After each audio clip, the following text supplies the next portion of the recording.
Ujú. Ven, ¿qué dicen? Ok, Javier Quito, ¿qué tal? Listo, empezamos entonces. Vamos a continuar con el análisis de la novela El mundo es ancho y ajeno. Con ese motivo, vamos hoy día a enfocarnos en el narrador de esta novela, recordando que el narrador es una voz enunciadora, un personaje, si quieres, virtual, creado por el autor real.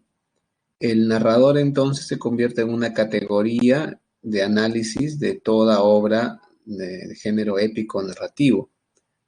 El narrador puede adquirir características trascendentales en la obra o también podría ser simplemente un narrador que simplemente transmite una historia, ¿no? No genera mayor importancia. En el mundo Sancho y ajeno, el narrador no es tan notorio, no es tan protagonista, entre comillas, pero sí hay bastantes cosas que decir de él. Sobre los registros del habla es muy interesante, dado que, como toda novela moderna, El mundo Sancho y ajeno es una novela en la que se van a exponer normas lingüísticas diversas. Por ejemplo, en El Quijote, que es la primera gran novela moderna, esto es muy notorio en el habla de Quijote comparada con el habla de Sancho y la del narrador. Entonces ahí, ¿no? Y aparte que hay bastantes personajes de diversas extracciones sociales.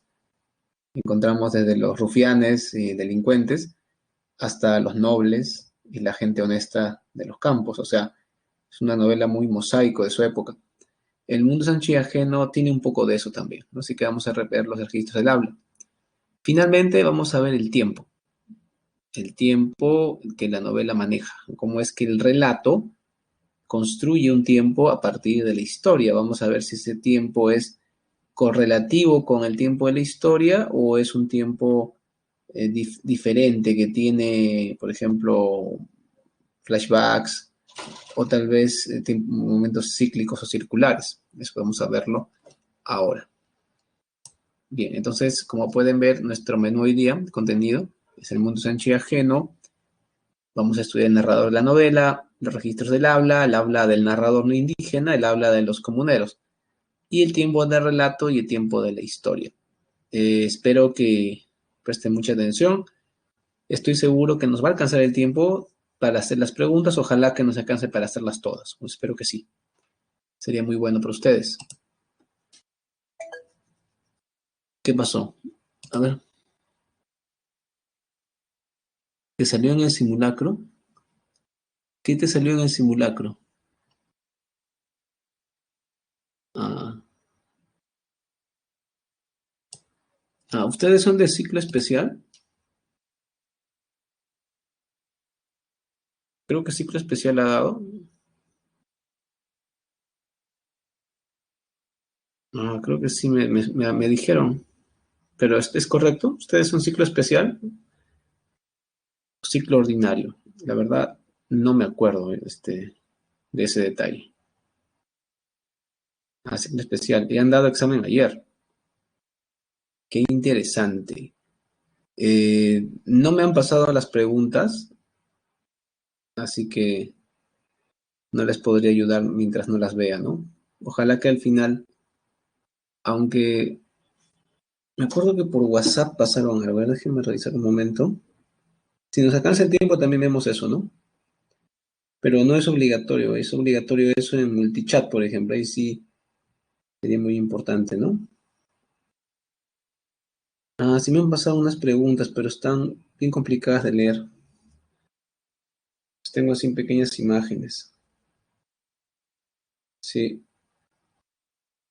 ya. Sí tengo algunas de sus preguntas. Bueno, si alcanza el tiempo, ¿ya? Me hacen recordar, chicos, si alcanza el tiempo o algo, a ver si tenemos tiempo. ¿Ya? Pero en multichat sí es obligatorio que les ayuden, profesores, porque es para preguntas nada más. Bien, entonces empezamos. Narrador. El narrador de la novela El mundo Sancho y ajeno es un narrador típico en tercera persona y omnisciente.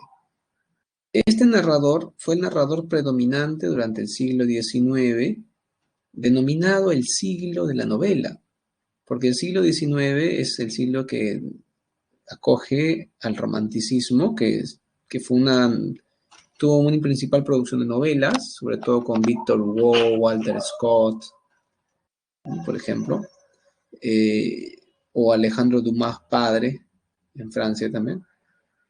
Y en el realismo más todavía, ¿no? El realismo del siglo XIX es un realismo muy de novela. En Francia hay grandes novelistas como Flaubert, Balzac, en Rusia está Dostoyevsky, Lev Tolstoy, en España está Benito Pérez Galdós, o José María Pereda. Entonces, en el siglo XIX fue un siglo muy dado a la novela, muchas novelas, y el narrador que predominó siempre fue el omnisciente. Pues. Es un narrador clásico, el narrador clásico del romanticismo y el realismo. ¿Ok? Así que este narrador clásico tradicional se traslada al siglo XX en el contexto literario del regionalismo hispanoamericano, dado que el regionalismo se considera una continuación del realismo de Europa en América, ¿no? Claro que utilizando otras características como el nivel alegórico o la idea de la lucha del hombre contra la naturaleza, la civilización versus la barbarie, ¿no? Que emblematiza también Doña Bárbara de Rómulo Gallegos. Entonces, es un narrador que no es el narrador típico del siglo XX, más bien porque en el siglo XX se da un proceso de superación de ese narrador omnisciente, ¿ok? Este narrador del siglo XIX se proyecta al siglo XX a partir de las novelas del regionalismo. Y el regionalismo, pues saben ustedes que se desarrolla en las primeras décadas del siglo XX y tiene una vertiente importante que es la vertiente indigenista que se desarrolla en Ecuador, Perú y Bolivia. O sea, esa corriente pertenece a Ciro Alegría y El mundo es ancho y ajeno es la novela, digamos, más emblemática, más señera de estas novelas de indigenismo.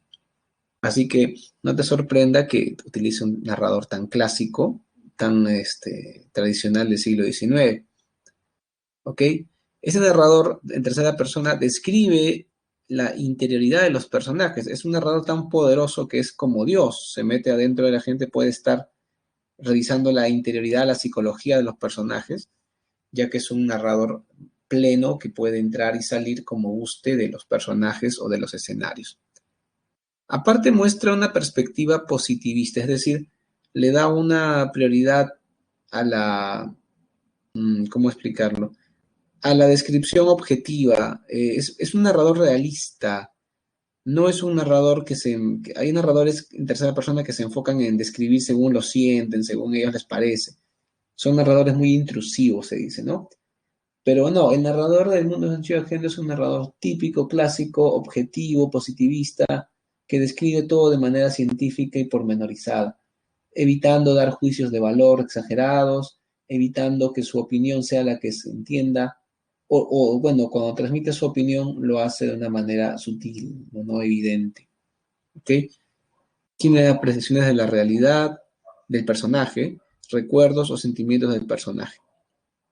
Por ejemplo, cuando el Fiero Vázquez recuerda su pasado, es un narrador omnisciente que entra a la mente del personaje y es capaz de recordar a partir de la mente del personaje los hechos, ¿no es cierto? Entonces es un ejemplo de cómo el narrador, perdón, entra en los personajes.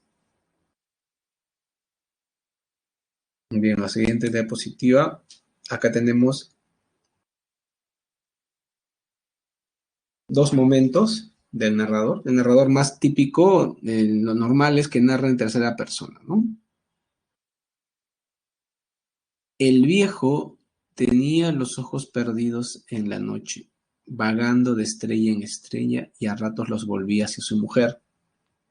Ya no era en la vida, era en la muerte, el rostro rugoso y el cuerpo exangüe, rodeados por una roja constelación de velas, estaban llenos de una definitiva serenidad, de un silencio sin límites. A este mutismo y esa paz trataban de llegar, rindiendo el debido homenaje al pasado, las voces y sollozos de Teresa, su clamor humano. La hija mayor tenía las greñas dolorosamente caídas sobre la faz cetrina. El rebozo desprendido permitía ver el pecho. Los grandes senos palpitaban temblorosamente bajo la blanca blusa. Bien, como ven, es una descripción objetiva con un castellano estándar, pulcro, limpio. Ese es el narrador, un narrador ajeno a la forma de hablar de los personajes, ajeno al dialecto del castellano de los personajes. También es un narrador muy objetivo que no se enfoca en dar descripciones a partir de su parecer. Trata de reflejar la realidad tal cual es. Es un narrador típico de realismo. En otros momentos, el narrador asume una voz colectiva, narra en primera persona plural, desde el nosotros, pero no es lo común, más bien es una excepción que se ve muy, muy rara vez. Y aparte que no pierde su carácter omnisciente, porque al hacer eso un rato, solamente es como una especie de variación que trata de hacer protagónico al personaje colectivo en Rumi, ¿ok? Pero no es que la mitad está como voz individual en tercera persona y la otra voz está en primera plural, no para nada. La primera plural es bastante marginal, ¿no? Se ve poco. Acá hay un ejemplo. Mientras avanza hacia Rumi, mientras muerde las últimas instancias de su sino, confesemos nosotros que hemos vacilado a menudo ante Rosendo Maki. Comenzando por de que decirle indio o darle el título de alcalde nos parece inadecuado por mucho que lo autorizase la costumbre. Algo de su poderosa personalidad no es abarcada por tales señas. No le pudimos anteponer el don, pues habría sido españolizarlo, ni designarlo a Mauta, porque con ello se nos fugaba de este tiempo. Al llamarlo Rosendo a secas, temblamos la falta de reverencia con ese acento de afectuosa familiaridad que es propio del trato que dan los narradores a todas las criaturas.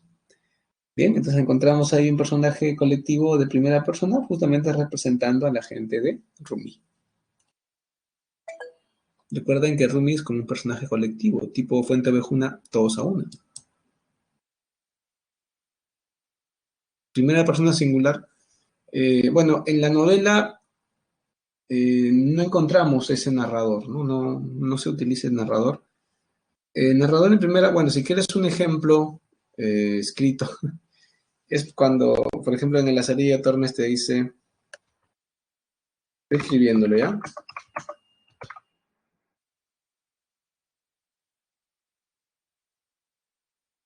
Me salió todo en mayúscula, qué feo.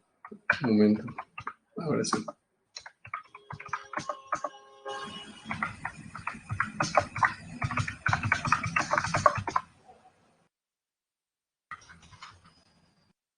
Ya. Por ejemplo, ¿no? Mi nombre es Lázaro de Tormes. Mi padre regentaba un molino cerca del río Tormes y mi madre, embarazada de mí, diole parto y parióme allí.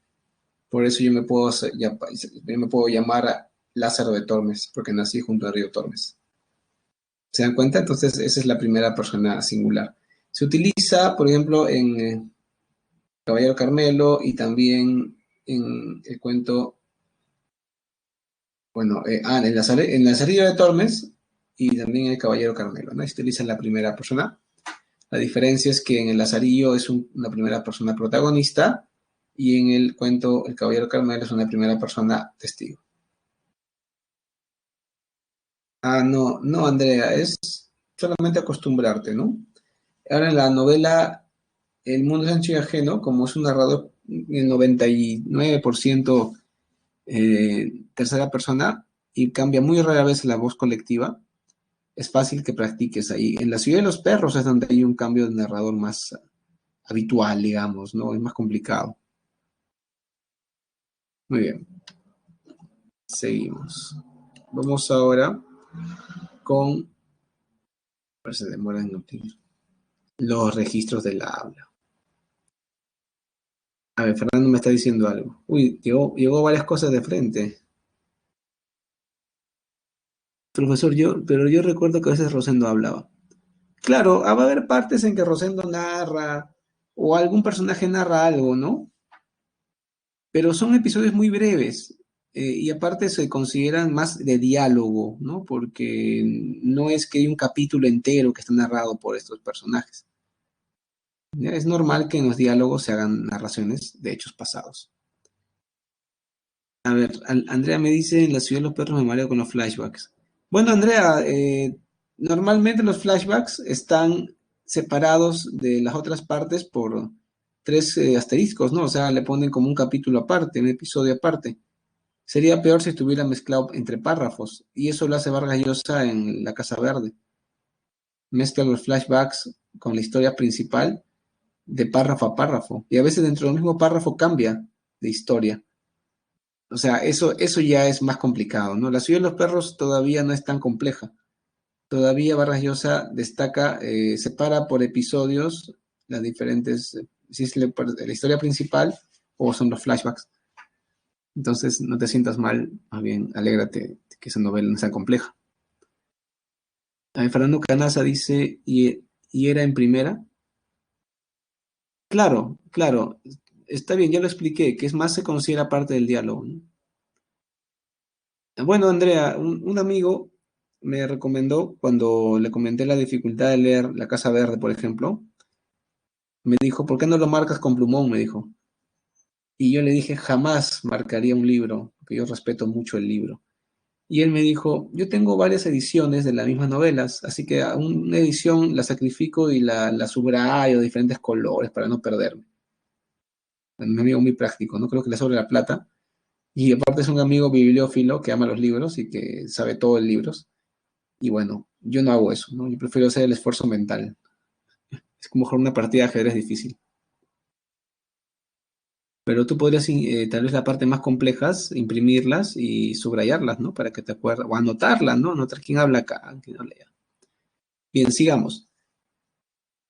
De la editorial. No, Fernando, claro, si es una pirata, ¿cómo te lo pasarán? Pues si es una editorial normal que tiene la edición correcta, se va a hacer según Vargas Llosa lo designó. Entonces ya, La Ciudad de los Perros no es tan compleja en realidad. Es más compleja La Casa Verde o Conversación en la Catedral. Esas son más complejas todavía. Ahí sí es difícil. Sí es difícil. A ver, vamos con registros de habla. Tenemos, como toda novela toda novela regionalista, una clara diferenciación entre el narrador que se expresa de manera culta, educada, y el personaje que es el oriundo o de la región, ¿no? El personaje oriundo de la región.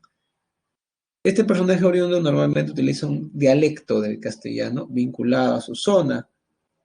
Por ejemplo, si son los llanos venezolanos, como los llaneros. Si son las selvas colombianas donde explotaban caucho, también según esa manera de hablar. Si es en Perú, va a ser el español andino. En español andino hay español andino del norte, español andino del sur, ambos influenciados por el quechua. También el español andino del centro. Pero tanto el del norte como el del centro están influenciados por el quechua, pero normalmente ya no conviven con el quechua. O sea, el quechua ya no se habla, pero ha dejado su huella lingüística en el castellano de esa zona. En cambio, en la Sierra Sur, el castellano y el quechua conviven. Ambas son lenguas importantes y se influyen mutuamente y de manera notoria. ¿Ok? Entonces tenemos el habla del narrador no indígena. Es un narrador, repito, culto, que se expresa de una manera estándar. Su lenguaje es diferente al de los lugareños. Conoce la realidad narrada. Es un nexo entre dos mundos, el del indígena y el del lector. Ya estaba allí, al fin, en un lado de la plaza, su propia habitación de adobe, con el techo aplastado por la noche. Un abigarrado grupo de indios había ante ella. La luz del corredor perfilaba sus siluetas y alargaba sus sombras. Las trémulas sombras se extendían por la plaza, inacabables, espectrales. Maki se abrió paso y los indios lo dejaron avanzar sin decirle nada. Me están preguntando.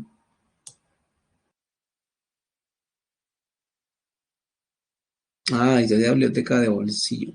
Si te han pasado los profesores de Multichat, la edición está aprobada por la plana, así que no creo que haya problema. Ya está. Vamos ahora con el habla de los comuneros. El habla de los comuneros es un habla, pues, en castellano dialectal. Se nota bastante, ¿no? Esto, ¿por qué lo hacen? No, no vayan a pensar que el narrador lo hace, y me refiero al narrador para la voz enunciadora, ¿no? El narrador, también el autor, si podemos sacarlo del texto, no lo hace, no coloca este dialecto de castellano para burlarnos, para criticar o para presentarlos como seres inferiores. Lo hace para la verosimilitud, es decir, lograr el parecido con la realidad. ¿Ok? Ese es digamos, el motivo. No, no vayan a pensar que quieren humillar al indígena, burlarse de su forma de hablar.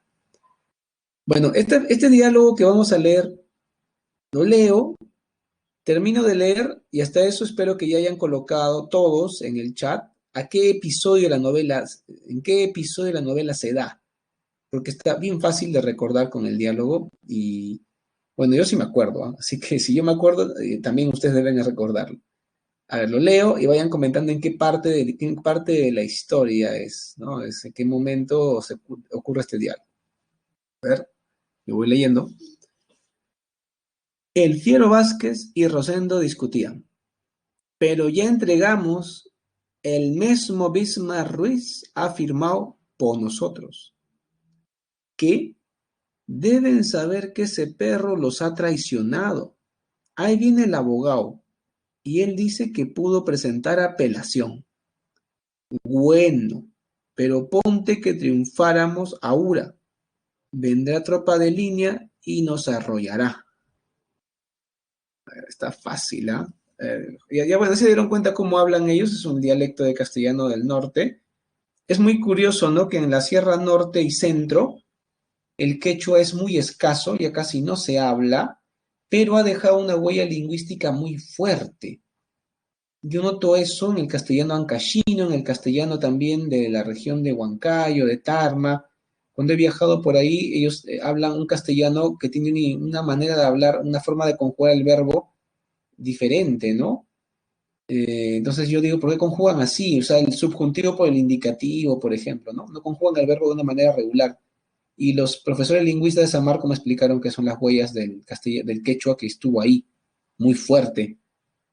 Esto me hace recordar a cuando los glaciares se derriten y dejan huellas en la piedra donde habían estado asentados por millones de años, ¿no? Es igualito, el quechua ha dejado la marca en ese castellano, de la Sierra Norte y Sierra Sur.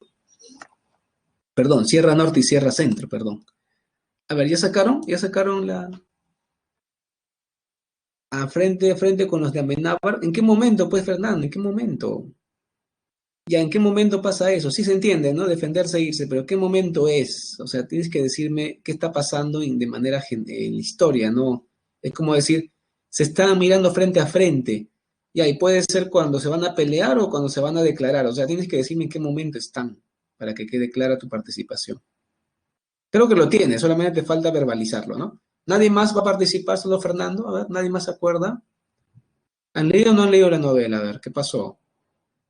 Se me están cayendo, ¿ah? Ya, tienes que decir que es cuando están siendo desalojados, se están retirando ya lejos del pueblo y llega el Fiero Vázquez y quiere a pelear y ellos dicen ya no. Y Álvaro Amenábar con Íñigo y el juez, todos ellos están en el pueblo verificando que han desalojado, no están frente a frente, ¿ah? Eso tenías que decir. No, el nombre del capítulo no era necesario, simplemente la situación en sí. No estaban frente a frente en ese momento, ¿ah?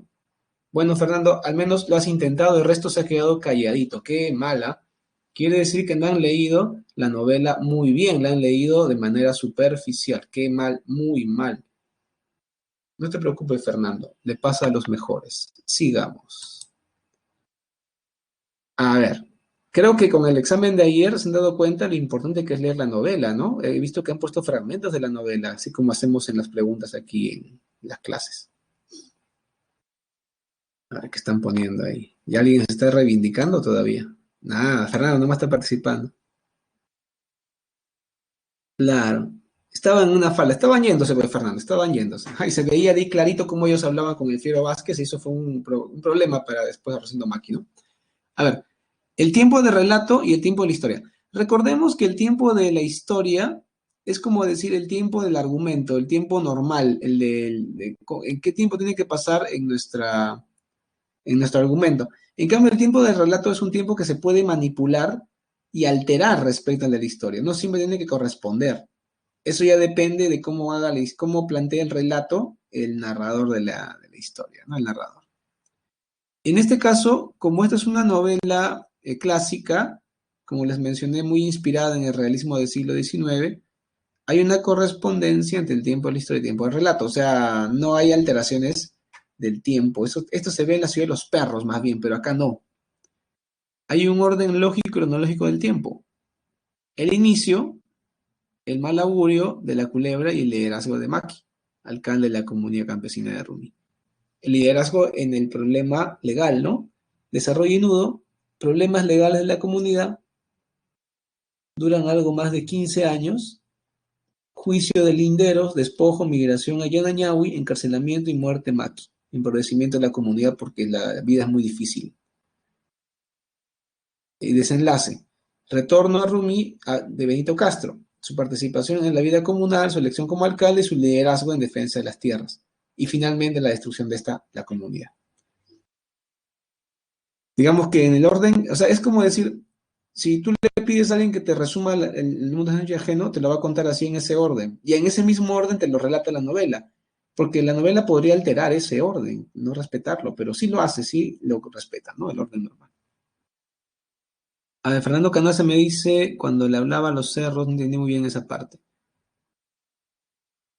No, yo recuerdo que en esa parte nunca entendió nada claro. Parecía que los cerros estaban guardando su respuesta, no querían decirle. Lo que también vemos ahí, por ejemplo, el tema de la culebra, en el tema de Nasha Shuru y su fracaso de intentar hechizar a Álvaro Amenábar, en el tema de la consulta que hace Rosendo a los cerros, como está mencionando Fernando Canaza, o también cuando Benito Castro les dice que deben de secar el pantano para sembrar. En esos episodios, lo que se nota bastante es que el narrador objetivo, el narrador positivista, como que censura estas actividades porque las considera signos de atraso, ¿no? Signos del arcaico que es malo, porque no todo es bueno en Rumi, ¿no? También estas costumbres ancestrales que tienen superstición de por medio son mal vistas por el narrador y las critica de manera sutil. No, no, no, no, no, quizás, es correcto lo que dice Fernando. Ciro Alegría es un autor moderno, entonces él cree que las comunidades están muy bien, es un espacio idóneo, pero también deben modernizarse, ¿no? Pero obviamente respetando la propiedad comunal. Sí, él proponía eso, ¿no? No, no lo dice de manera explícita, pero se llega a entender, se llega a entender. Listo. Vamos ahora, me parece, con las preguntas. A ver, a ver. Ah, falta todavía esto. Y de ahí, sí creo que... Ah, ya, no. Las claves todavía no, no se emocionen, ¿ah? Las claves todavía no. Bien, vamos con... Antes de empezar a ver las preguntas, para ver si nos alcanza el tiempo de ver todas, vamos aquí. Inicio. Y he allí, pues, al alcalde Rosendo Maki, que ha llegado a viejo a su turno. Ahora continúa sobre el Pedrón, a la orilla del Trigal, entregado a sus recuerdos. Su inmovilidad lo une a la roca y ambos parecen soldados en un monolito. Va cayendo la tarde y el sol toma un tinte dorado. Abajo en el caserío, el vaquero Inocencio está encerrando los terneros y las madres lamentan con inquietos bramidos la separación. Una india de pollera colorada va por el senderillo que cruza la plaza. A ver, este es el inicio, ¿no? Que corresponde a la época de la comunidad campesina, su descripción positiva, y ahí va a llegar el momento terrible. Desarrollo y nudo. Los comuneros padecieron todos los tormentos del éxodo. No era un dolor del entendimiento solamente. Su carne misma sufría al tener que abandonar una tierra donde gateó y creció, donde amó con el espíritu y la naturaleza de sembrar y procrear, donde había esperado morir y reposar en el panteón, que guardaba los huesos de innumerables generaciones. Durante 2 días seguidos, hombres y mujeres y niños transportaron sus cosas del caserío a la meseta Yanañahui sobre los propios hombros y ayudados por los caballos, los asnos y hasta por los bueyes y vacas, que llevaban atados sujetos a las cornamentas. Muy bien, vamos con el desenlace. Por todos lados, menos por donde pueden rodar galgas, se generalizaba un combate sañudo y fiero, nutrido de desesperación. La metralla barre los roquedales, los mauseres aguzan su silbo después de un seco estampido, y toda la puna parece temblar con gran estremecimiento.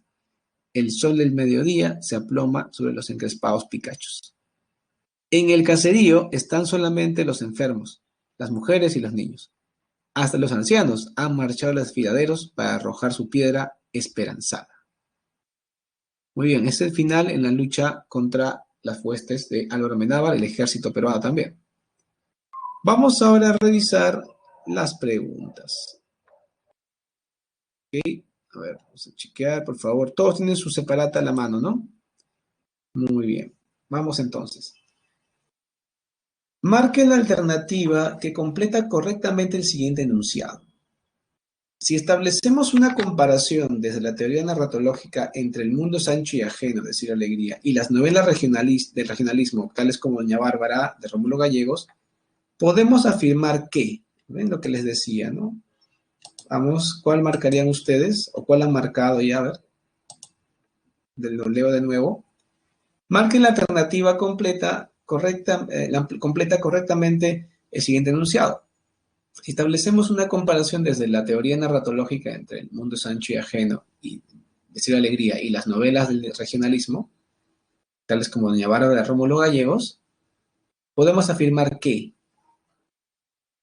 ¿qué opinas? Es algo que he comentado inclusive, ¿no? En clase.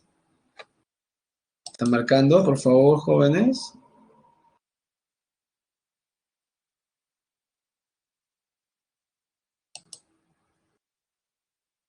Bien, a ver. Tienen que participar todos. Está prohibido que haya alumnos que se mantengan al margen, ¿ah? A ver. Andrea, por favor. Ariana. Bueno, hay dos Arianas. Las dos Arianas, Lizarbe y Rojas, por favor. Brisette, Denilson, Diana. Diana ya marcó, muy bien. Fernando, Canaza, vamos, marca. Jennifer, Andrea, Matías, Valeria y Ximena Navarro Trinidad. Por favor, todos marquen en la pregunta 1. Nadie debe dejar de participar porque esta es una práctica que te ayuda a prepararte para el examen. ¿Está? Faltan todavía un montón. A ver, falta Ximena, Valeria, Matías, Jennifer, Fernando, Brisette y Ariana. Por favor, participen.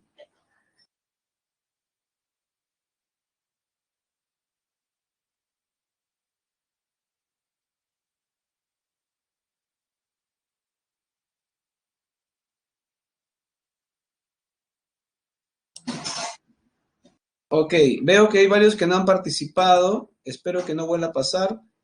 Ya, han marcado la gran mayoría la B. Y es correcto, porque tanto en la novela El mundo es ancho y ajeno como en Doña Bárbara se aprecia un narrador omnisciente con rasgos muy semejantes, sobre todo en su perspectiva acerca de la realidad representada. Así que es correcto. Qué bien. Vamos con la pregunta número 2. Por favor, todos deben participar. ¿Está bien? No hay excusa, quiero que todos participen. Voy a colocando la encuesta ya. Ya está, a ver, voy a leer la pregunta. Seleccione la alternativa correcta respecto a la verdad o falsedad de los enunciados referidos al siguiente fragmento. Por mucho tiempo se habló de que había guerra con Chile. Dice que Chile ganó y se fue, y nadie supo más de él. Los comuneros no vieron la guerra porque por esos lados nunca llegó. En una oportunidad se alcanzó a saber que pasaba cerca un general Cáceres, militarazo de mucha bala con su gente. También se supo que se encontró con Chile en la pampa de Huamachuco, y ahí hubo una pelea fiera en la que perdió Cáceres. Bien, tenemos 4 enunciados ahí para indicar la verdad y falsedad de ellos. Primer enunciado. Es un fragmento narrado en primera persona por Benito Castro. 2. El narrador expone recuerdos desde la perspectiva de los comuneros. 3. Se critica la falta de conocimiento histórico de los habitantes de Rumi. 4. La narración permite apreciar el dialecto del castellano propio del Ande. Bien, ahora sí, por favor, a marcar. Ahora todos deben participar. Está prohibido que... No voy a dar la clave hasta que participen todos, por favor.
Bien, a ver qué faltó acá. A ver, Andrea Saavedra, Diana Coronel, Jennifer Andrea y Ximena. Ximena, por favor. A ver qué está pasando. Profe, ¿podría ser el precursor del indigenismo? Bueno, en un sentido social, político, podemos especular muchas cosas mientras un especialista no tome la palabra, ¿ya? Pero en un término literario no, porque Cáceres no escribió obras y acá estamos en literatura. Porque yo les dije en la clase de indigenismo que si hablábamos de indigenistas, gente que estaba a favor del indio desde la época de la conquista, en la colonia, en la emancipación, hubo indigenistas, ¿no? Pero, o precursores, ¿no? Pero esos eran, claro, sobre textos, estoy hablando, ¿no? Pero no hablamos de gente política. Cáceres o Manuel Gómez Prada, en su época también pudieron darle una prioridad, porque Cáceres hizo la campaña en la Breña a partir de, bueno, más que indígenas, campesinos, ¿sabes? Porque en la Sierra Centro hay mucho mestizaje y los campesinos no, eran mestizos, no tanto indígenas, ¿no? Pero esos son temas ya de otro curso, pues, Javier, no de mi curso de literatura. A ver, ¿cómo va la encuesta? Falta que vote Jennifer y Ximena. Si ellas votan, damos la clave. Nada, no sé, se hacen de rogar las chicas. Ajá, solamente falta Ximena. Ximena Navarro Trinidad, por favor. Y miren, es muy interesante el resultado, ya lo doy de una vez. Miren, ha sido parejito, se han marcado. ¿Cuál es la clave entonces? Está muy en duda están ustedes. A ver, vamos a ellos. Primero, ¿qué pasó? Están comentando. Siempre me asusta ese sonido. Le voy a bajar el volumen para que no me asuste. Ya. ¿Qué pasó? ¿Qué dice? Empate, dice Andrea. Ah, sí, pues, empate, ¿no? Empate técnico. Estamos ahí con el narrador, ¿no? Ya. Primero, es un fragmento narrado en tercera persona por el narrador omnisciente. ¿Está bien? Ahora, profe, ¿pero por qué no está en primera? No está en primera. Está narrado en narrado omnisciente, pero el omnisciente toma la voz, ¿no es cierto?, de, digamos, la comunidad de Rumi, los comuneros, como que en un momento toma la voz de los comuneros, toma, perdón, no la voz, sino su manera de hablar, ¿ya? Digamos que expone el conocimiento histórico a partir de la memoria y la oralidad de los habitantes de Rumi, ¿no? Entonces, eso es, tenemos un narrador en tercera persona que está tomando por un momento que recuerdan los comuneros ese episodio histórico. Recuerdo que eso está vinculado con Benito Castro, ¿no? Porque uno de los soldados desertores de esta guerra es uno de los que llega al pueblo y se convierte en el papá de Benito Castro, ¿no? Bien, el narrador expone recuerdo desde la perspectiva de los comuneros. Eso es correcto, eso es esa es la verdad, ¿no? La 3, expone el conocimiento histórico a partir de la memoria. Ese es falso, entonces, ¿por qué? Se critica la falta de conocimiento histórico de Rumi, pues justamente no se está criticando eso. Se está simplemente reproduciendo cómo es que recuerdan ellos la historia. ¿Ok? No es una crítica. Y finalmente, la narración permite apreciar el dialecto del castellano propio del Ande. Esto se aprecia, por ejemplo, en la expresión dice que ganó Chile. Dice que Chile ganó, ¿no? Dice que Chile ganó, ¿no? En el quechua, el verbo se hace así, ¿no? Por ejemplo, alguien te dice, anoche tocó puerta. ¿Tocó puerta? ¿Cómo que? ¿Quién tocó? No sé, tocó. ¿Quién tocó? No sé, pero tocó. O sea, en quechua tú dices tocó puerta, no dices tocaron. Entonces también acá están diciendo dice que Chile ganó. No dice dicen en plural, sino dice que Chile ganó. Entonces, esa es una manera de hablar en castellano, pero con mucha influencia quechua. El verbo está conjugado de una manera como se conjuga en el quechua. Ya, así que es un castellano propio del Ande. Así que la clave es la A. Increíble. Y me parece que la A es la que menos puntos tuvo. A ver, veamos. ¿Dónde está la A? Ahí está. La A tuvo menos puntos que las demás. Esta pregunta ha sido muy interesante, ¿ah? Claro que no ha sido una pregunta fácil, ¿ah? También no se sientan mal si han fallado, porque está parejito, miren, qué interesante esta pregunta, muy interesante. Vamos ahora con la pregunta número 3. A ver, lo bueno es que participaron casi todos, ¿no? O sea, faltó solamente una alumna que no participó, qué pena. Pero estuvo muy bien que todos participen. Ya vamos con la siguiente pregunta, la pregunta número 3. El fiero decidió explicarse por fin y lo hizo con voz calmada, lenta, potente. Tenía un firme acento de seguridad y el fiero así rogara, así clamara, así explicara, estaba siempre como ordenando con ella, o sea, con su voz se supone. Don Rosendo, la verdad, lo que usted dice es bueno, pero ¿quién paga desbocado si no es el barranco por donde se despeña? Acepto también la fuerza. En tal caso necesita el perdón. ¿Quién perdona? ¿Quién tiene una onza de perdón para darlo al pobre que la necesita? Ustedes dirán que la comunidad, pero la comunidad está sola. De acuerdo al fragmento citado de la novela El mundo es ancho y ajeno de Ciro Alegría, marca la alternativa que completa de manera correcta el siguiente enunciado.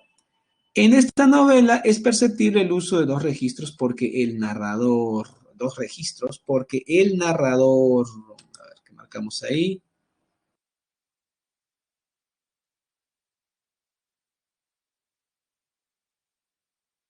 Fernando me dice del disque.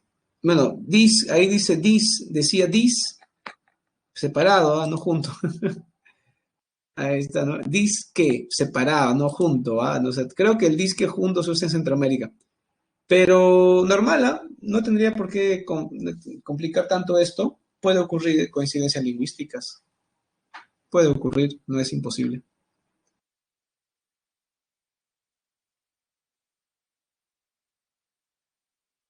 Bien, ¿cómo vamos con la votación? ¿A quién falta? A ver. Faltan varios. A ver, Ximena, por favor, vota. Ajá, por fin. Mariesol o Mariasol, Javier Esquivel y Javier Quito, los Javier no están participando. Fernando Canaza participa, Diana y Brisset. Ah, ya, Brisset Zulema, Fernando Canaza y los Javier. Vamos, jóvenes. Veo que se están yendo por una de las opciones. Pero creo que no es la correcta. Ok. Falta Brisset, Fernando Canaza, Javier Quito. A ver, faltan tres. Brisset, solamente falta Javier Quito y Fernando Canaza. Por favor, Fernando, participa también ahí. Vamos.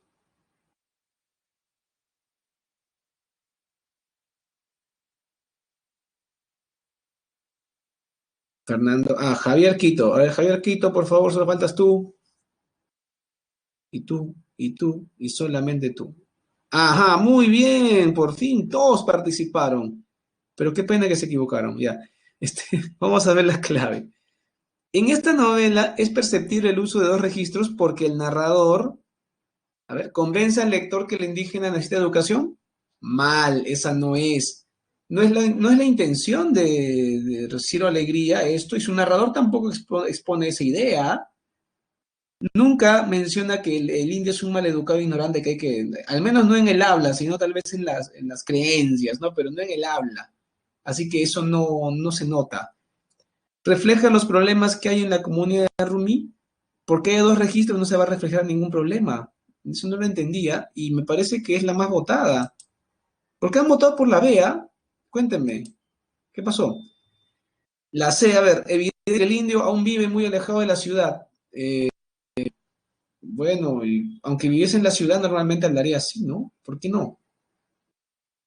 Demuestra el gran conocimiento que posee de la realidad. A ver, claro. Lo que pasa es que el narrador cuenta la historia reproduciendo los diálogos de los personajes y por lo tanto es un narrador que conoce perfectamente la manera de hablar del dialecto de esa región. Así que así demuestra su conocimiento de la realidad. Así que es dedo. Ciro Alegría, que es el autor que crea el narrador, emplea dos registros de habla en sus novelas para demostrar que tiene el pleno conocimiento del mundo que retrata, como el de la comunidad de Rumi. Así que la opción era dedo. Qué pena que fallaron, jóvenes. Qué pena. Vamos ahora con la siguiente, que es la número 4. A ver, pregunta 4. Completa el siguiente enunciado con respecto a la novela El mundo es ancho y ajeno. El narrador de Los comuneros de Rumi, sin embargo, se distancia. Ya está. A ver, ¿cuál sería la clave en la pregunta número 4? Todos participan, por favor. Recuerda que si fallas, es mejor, porque cuando fallas te da cólera haber fallado y después te entiendes mejor por qué te equivocaste y luego ya no vas a volver a fallar cuando te pregunten algo parecido. Es igual a cuando te enseñan a jugar ajedrez y tu profesor te gana haciéndote ver tus defectos, por supuesto. Se supone que la próxima vez no te vas a equivocar igual, ¿no? Se supone. Bueno, vamos, solamente han votado 6, han marcado 7, 8 de 20 alumnos, mucho, mucho, falta bastante. A ver, vamos.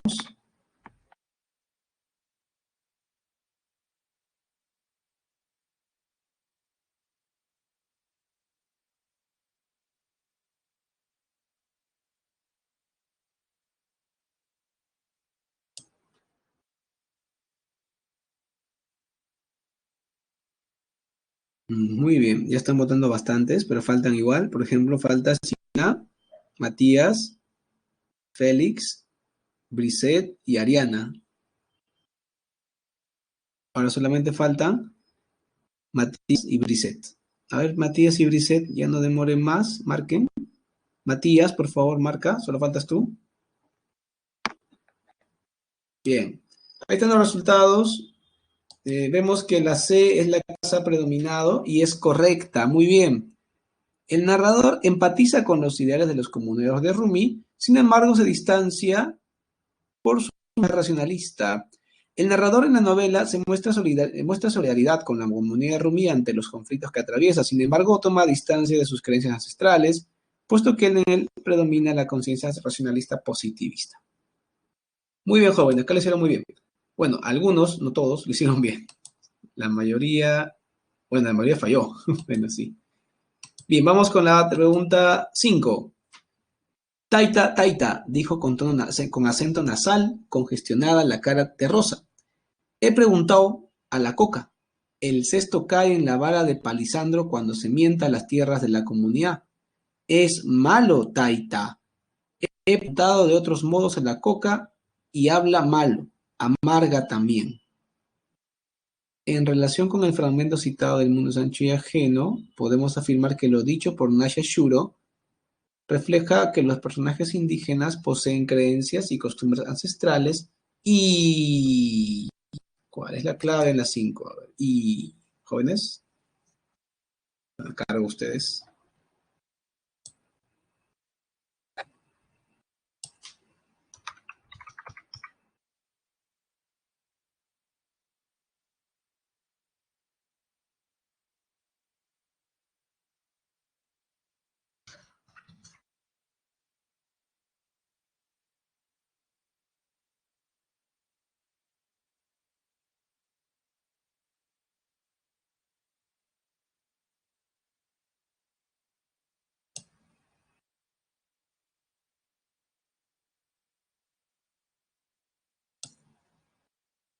Muy bien, han votado ya varios, pero faltan todavía. Brisset, por favor, vota. Claudia, ajá, Matías. A ver, faltan Matías, Félix y Brisset. Solamente 3 alumnos faltan. Por favor, voten. Bien, a ver. Tenemos entonces que la opción B ha sido la más marcada. Muy bien, han acertado. Y emplean un modo de hablar que difiere del narrador. A través de Nasha Shuro se demuestra que los comuneros poseen un horizonte cultural totalmente distinto al del narrador, ya que ella sabe de la práctica mítica de la coca, así como su poder de adivinación. Esto es expresado a través de un modo de hablar que es muy distinto al empleado por el narrador. Así que la opción es con B de Brahma. Muy bien, jóvenes, lo han hecho bien. La mayoría, no todos, ¿ah? Pero esta vez más acertaron que los que fallaron. Seguimos. La pregunta 6. Septiembre creció y pasó con nubes y recelos. Octubre llegó agitando su ventarrón cambiante, con súbitas olas de frío y terrales remolineantes por la plaza, las lomas y los caminos. Entre las tejas y los aleros prolongaba un amenazante rezongo, extendía y agitaba como banderolas los ponchos y las amplias polleras de los caminantes, tronchaba gajos nuevos y arrancaba hojas. En el fragmento citado del mundo Sancho y ajeno se puede notar que el narrador, además de describir el paisaje, formula el paso del tiempo de manera cronológica. Esta afirmación se verifica en la cita por alusión al... A ver, ¿cómo se ve a verificar? Por favor, participen.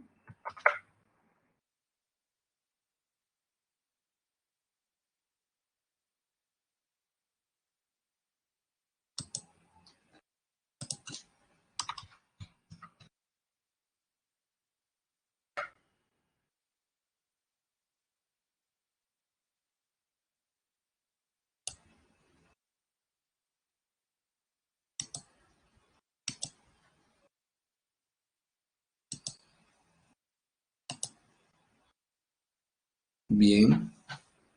Bueno, casi todos se están decantando por dos opciones, la A y la B bastante. Y sí, una de esas es, pero ¿cuál? A ver, bueno, casi todos han marcado la A o la B, qué interesante. La clave es la A, ¿ok? El tiempo cronológico es posible de observar en el fragmento por la alusión a los meses septiembre, octubre, ¿no es cierto? Porque es en el orden correcto, cronológico. Bien, creo que ya no me alcanza el tiempo, o sí, no me han dicho nada ya. La tomaré como que me alcanza. Así que vamos con la pregunta 7. Benito despertó la mañana siguiente con la impresión de haber vivido mucho en los dos últimos días. Él también, a su modo y en el espacio de unas horas, sufrió el éxodo, revivió los años de lucha, compartió las incertidumbres y las penas, y por último se afirmó en la fuerza creadora de la tierra. En relación con el tiempo de la historia referido en el fragmento antes citado, es posible afirmar que Benito Castro, a ver, ¿cuál es la clave aquí, jóvenes? En la 7. Un momento, a ver, en la 7. Pues ahí todos. Rapidito, ya no hay mucho tiempo. ¿Qué marcamos en la 7?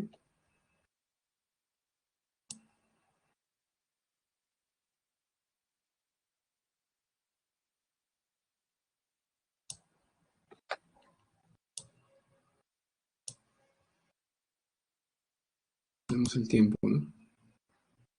Bien. Ha estado muy diversa la clave y vamos a ver las claves completas, ¿ya? Ahí está. Por eso alguien no apuntó, él la tiene.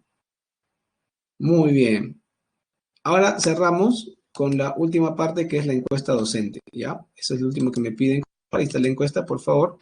Esa es la no voy a marcar una clave no, alternativa, esa es la encuesta docente, por favor. No se van a confundir, jóvenes. Ya está, la encuesta docente. Ahora sí.